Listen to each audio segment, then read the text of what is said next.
Hello YouTube, welcome back to another video, and in today's video I'm going to be showing you how to drift on ACS Lime Rock. And this is the BDC Car Pack. So there's multiple car packs. You have DWG, you have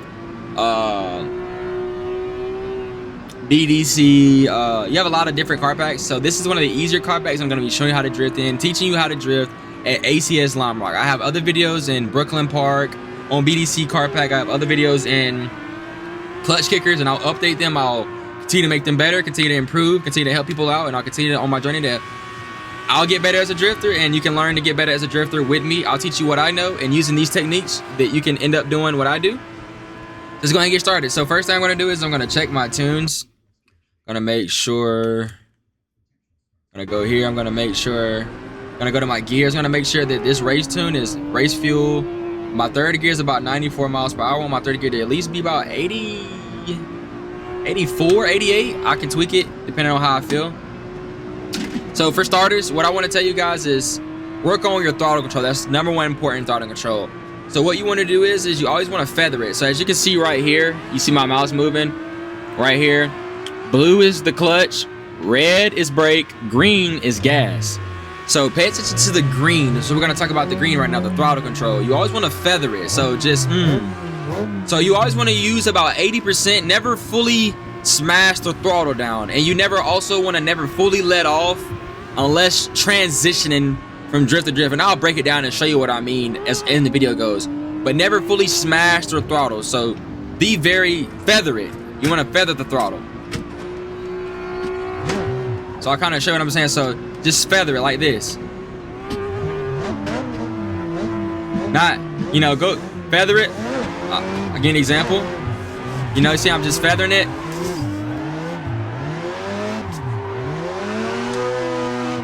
And try to never hit, try to fully never hit max throttle. Try to keep it at about 80%. And during transitions, you can let off the throttle a little bit during transitions. But try to fully never let off the throttle, and try to fully never smash it all the way either, unless you're like holding it like this. But try to never get in the habit of fully smashing. Try to keep it at like 80%, and try to always feather it. So if you realize you're smashing it, just let off, keep feathering it, you know, and just feather it. Be gentle with it. Always feather. So what you don't want to do is you don't want to come out here and just smash the gas. You don't want to just do this. See, that's not gonna happen. Don't come out here smashing the gas, folks. It doesn't work like that.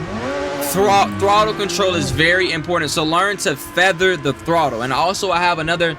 Using these techniques, I know for a fact because I done this. Using the techniques that I used, I became a very good drifter in 5 days. So what you want to do is you want to come in here and use these techniques and practice for 30 minutes a day for at least 7 days. And at the end of this week, if you use these methods, you will know how to drift for sure. So I'm gonna come in here, I'm gonna work with the throttle control. I'm gonna work with these guys. You know, and right now we're just working on throttle control. I don't even think I got my boost turned up, but whatever, it doesn't matter. So don't worry about nothing else, not steering right now. We're just focus on throttle control on BDC Lime Rock. I'm gonna catch up to them real quick. I'm gonna kind of cut in.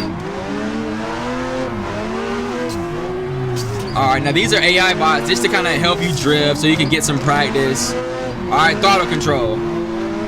As you can see, my throttle control is nice. I'm hanging with them. I'm not fully letting off. So, because if you let off, you lose RPMs. I'm not abusing it either. I'm letting off. I'm feathering it. I'm not abusing the throttle. I let off. But sometimes to get these holds like this, you can kind of abuse it, the throttle. But just try to fully never, you know, just work on your throttle controls. Work on throttle control. And as you can see, there you go. So throttle control is pretty much matched in there. I'm not bumping into them.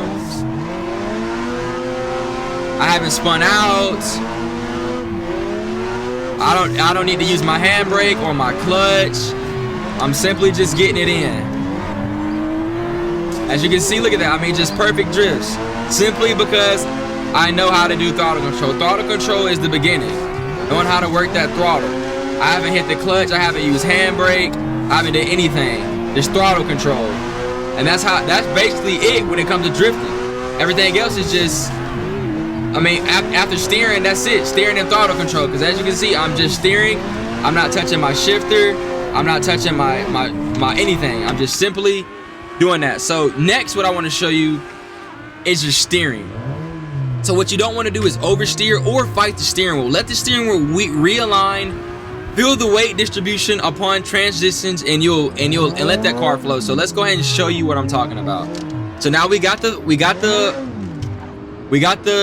throttle. So don't over press the throttle. Try not to keep it at 8. Try not to have it at 100%. Try to avoid having it at 100%. Try to keep it at about 80% to 60%, and try to avoid losing power. So you always want to be feathering it. Never fully let off the throttle. Try to always keep minimum 20% or feather. Try to always keep your foot on the throttle at 20% or feather it. So let's go ahead and get into the steering. When it comes to the steering, what you don't want to do, let's go ahead and get into that first. What you don't want to do is oversteer. So I'm going to throttle control, but I'm going to oversteer. See how I oversteered? I mean, you get nowhere oversteering because your car is spinning out, it's turning the other way. You're getting nowhere. So that's what you don't want to do. You do not want to oversteer. You want to kind of turn it and let it just fly and catch it and counter steer. So I'll kind of show you what I'm saying. You'll see as I'm right here. All right, I'm gonna spin it right here, and I'm just gonna let it. See, I'm just letting it counter spin. I'm kind of creating a little bit of friction in between it, because to catch it, it's called like counter steering. But as you see, so transition, I let it spin, and I just kind of catch it. And then obviously, you need throttle control, or this does not work. So if you don't master your throttle control first, you cannot go into step 2 first. So after you know your throttle control, then you can hop in here. All right, so as you can see, I'm just letting the steering wheel turn. I'm not fighting it. I can feel during, all right, change it. See, I'm just letting it do its thing. All right, bet, let's get it.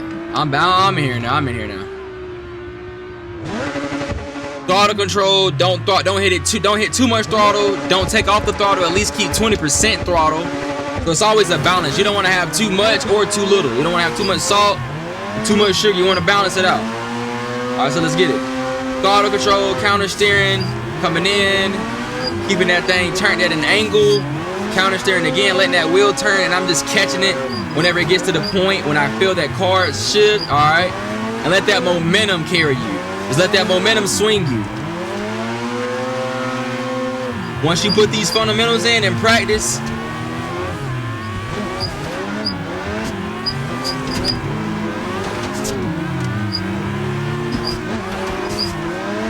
right, see right now what I'm doing is I'm hitting too much throttle. So I'm just catching up to him too much. You're not supposed to hit too much throttle on drifts. See, that's just too much throttle. Without an angle either. That's too much throttle at an angle. You need to be at an angle when you hit these cars. Don't be afraid to whip this car. Don't be afraid to turn it.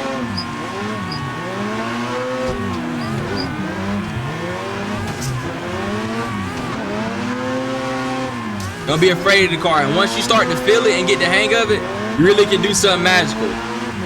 Even when you're good as me, it's still, you know, you gotta get, you know, sometimes you're rusty, sometimes you gotta get your practice back in.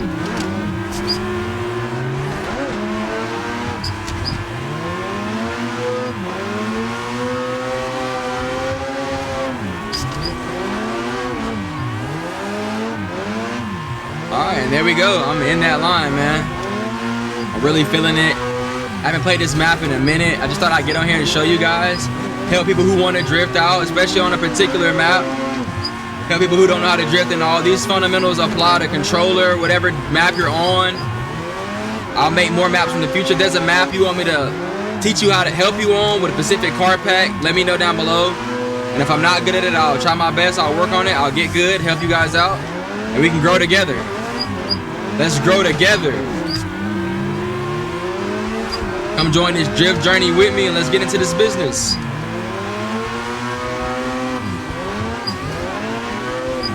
All right, so there we go, man. I just wanted to show you what it was like when you see the throttle control plus the steering work in action. I just wanted to show you that I actually can drift, and I do know what I'm talking about.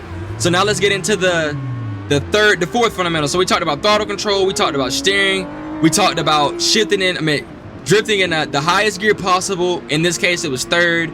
You don't want your car to be sounding high pitched and like it's about to blow up. You want your car to be, if you drift in the highest gear, the drifts last longer, the drifts are smoother, and it's way easier to drift. The car turns better. So now let's talk about the fourth or fifth, whatever number we're on. So this one we're on is the clutch. If you don't have a clutch, then I guess skip to the next part, what I'll be talking about. But this is the clutch. Let's talk about the clutch. So the clutch can do two things. The clutch can boost your RPM. So as you can see, the blue right here is the clutch. I have the clutch held down and I'm revving my engine up, and I'm gonna let go of the clutch and watch as my RPMs take off. And the clutch will also slow you down if you hold it down. So the clutch is like a mini brake almost. So sometimes when you're going too far off the track, you can hold the clutch down. It'll stop you from going too far off the track. Sometimes when you're getting too close to a car, you can hold the clutch down. It'll stop you from getting too close to a car. Or sometimes you can clutch kick when you're losing RPMs to boost your car back up. So I'll give you an example when clutch kicking really comes in handy. When I get close to these cars, you'll see me hit my clutch to kind of like slow down because I'm getting too close to them. But not only once I slow down off of it, I clutch kick too. So it boosts me right back into the drift. But sometimes I do hit my clutch kick to just slow myself down because I feel like I've got too much momentum, I feel like. So I use it to control the momentum sometimes. Like right there, I kind of hit it because I was just getting way too close. But obviously it didn't do me no good because I just didn't do it right. But let me kind of give you an example of what it's like when a clutch kick comes in clutch both ways. Using a brake and there it goes. I kind of used it there just to slow down a little bit. And then it clutch kicked me back. So a clutch hit can come very handy, man, if you know what you're doing. It can act as a brake. It just can come in handy. Come in super duper handy. So now that I kind of explained to you what it does, you know about the gear ratio, you know about that. Let's kind of show you what it's all like put together. So before I wasn't really using the clutch, I wasn't really using all those things, but now I'm going to show you what it's like when I'm using the clutch, everything together. Right now I'm using throttle control, steering technique, and I'm using the clutch now. Before I was staying off the clutch because I just wanted to show you for people who didn't have a clutch, but now I'm going to be using the clutch. Now you don't need a clutch at all, as I obviously showed you. I probably might not even use it. I'm just saying now I am using all my fundamentals basically. We're getting there. I had to use it there because I kind of lost my angle. I had to lose it there. Oh yeah, see, I had to use my clutch to kind of correct what I did wrong. If it wasn't for my clutch, I wouldn't have been able to make that. I'm losing my angle. See, a clutch really teaches you bad drifting habits because if you rely on it and thinking about it, you're gonna like try to use it when you really don't even need to use it unless for genuine mess ups. If you drift properly, you shouldn't need it. You hit those angles the right way. I just want to teach you about the clutch and what it does because it's definitely a useful thing when it comes to drifting. I'm holding the gas to hold that line, letting go, I'm feathering it, going wide with him, I let go, I'm feathering it, never want to let go 20%, letting that reel rotate on its own. Sometimes you got to hit that clutch when you lose RPMs. I had to hit it to slow down a little bit, and I also clutch kicked off of it right there. You'll understand the more you get into it what I'm talking about. Oh, I had it, all right, I just used it there, all right. Just used it there again. Let me get that angle. Let's get that angle with that handbrake. So that handbrake fixes you too. It course corrects you to help you get that angle. So that's another reason. So last but not least, let's talk about the handbrake. I know a lot of you don't have handbrakes, but I highly recommend getting a handbrake. It's very fun to use. It helps course correct when you make little bad mistakes because it's hard to just laser lock in and just be 100% perfect. So the handbrake helps you course correct, help you get those angles, and I'll kind of show you what you can use a handbrake for. So if I can catch up with these guys real quick. So I'll show you what I use a handbrake for when I get the opportunity for it to happen. So now I'm using clutch, I'm using everything now, I'm using handbrakes, I'm using everything now. So now you're seeing me at full drift capacity. Now I'm using my handbrake, I'm using clutch, I'm using everything. Handbrake, let's get it. Steering controls, make sure we work on that steering. Not too much throttle, let that thing control. I'm using handbrake to kind of get that angle a little bit because I kind of lost my angle, and handbrake kind of gave me my angle back. to help me line back up with their angles, a lost angle. So that's what I would use a handbrake for, not that just that when you lose an angle. It's an emergency brake, so it's meant for like emergencies. It's like, see, I used it right there because I messed up and lost my angle. I didn't come in at the angle they were at. See, neither right there either, and I just used my clutch. See, clutch plus handbrake just helps you just course correct so much. You can, like, I can basically correct myself every time I mess up with a handbrake and clutch. So no matter if I do mess up with a clutch and a handbrake, it allows me to correct myself, which I think is very nice. Alright, I had to use the clutch. I got too close. I used it as a mini brake. And then I also clutch kicked out of that to initiate the drift once again. Alright, kind of lost the angle. Had to get that wheel turning. Alright, I'm in the grass. See, I mean, like, just because you go in the grass, you can contain it. Just because you hit somebody, you can fix it. You can fix your mess ups. See, I'm in there drifting on ACS Lime Rock. If you have any questions down below, if you want to get at me, you know, add me as a friend. I can teach you one-on-one. I have no problem teaching you one-on-one. You know, I can make a video. We can make a video together teaching beginners. And you know, I'm down to do whatever. So if this helped you out, make sure you hit that like, share, and subscribe. If you have any questions, comment down below. Get at me in my Discord. Links will be in the description. Everything I'm using in my rig will be in the description. Hope you guys enjoyed this video, and make sure you don't subscribe so you don't miss out on future drift tips and drift videos. And I'll catch you guys on the next one. Peace.